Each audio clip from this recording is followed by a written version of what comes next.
Елімізде коронавирус пандемиясына байланысты төтенше жағдай жарияланды. Шымкенттегі ойын-сауық орталықтары енгізілген төтенше жағдайларға байланысты наурыздың 16-сынан бастап жұмысын тоқтатады. Алайда орталық аумағындағы дәріхана, ақша айырбастау орындары, автотұрақ пен көлік жуу қызметтері бұрынғыдай жұмыс істей бермек. Алдын ала шараларының күшейтілгенін қала тұрғындары да құптайды.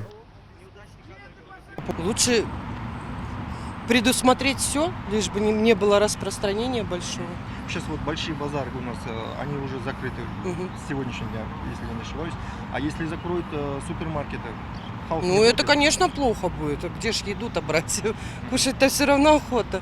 Наверное, все правильно, пока должно быть ограничение, чтобы люди были живы, здоровы, самое главное. Сондай-ақ Шымкенттің көшелерінде бетперде таққан адамдарды сирек кездестіруге болады. Тұрғындардың бірі бетпердені жиі алып тағуға қаржысы жетпесе, кейбірі ауылдық жерде тұратындықтан қатты қажетсінбейді екен.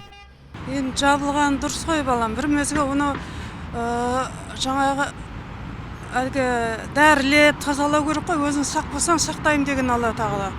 Сондықтан ол магазиндер істеп тұрса болды ғой, базар. Базар не обязательно. Бардақтың бәрі базарда ғой, ешқандай дезинфекция ішпеле жүрмейді балам. Тазалық жақсы. Жеке басыңыз қалай сақталып жатсыз? Жеке басым қолымыз жуамыз. Каждый день надо хабарлап жатыр ғой телефонда. Кірсек те шықса да қол жуамыз. Үйде хлормен жуып, сол сақтанып жатырмыз балам. Әрбір адам сақтанса деп айтамын.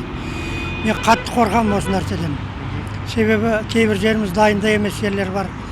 Мынау әрбір адам осыны дұрыс түсініп, өзі қорғанса деймін.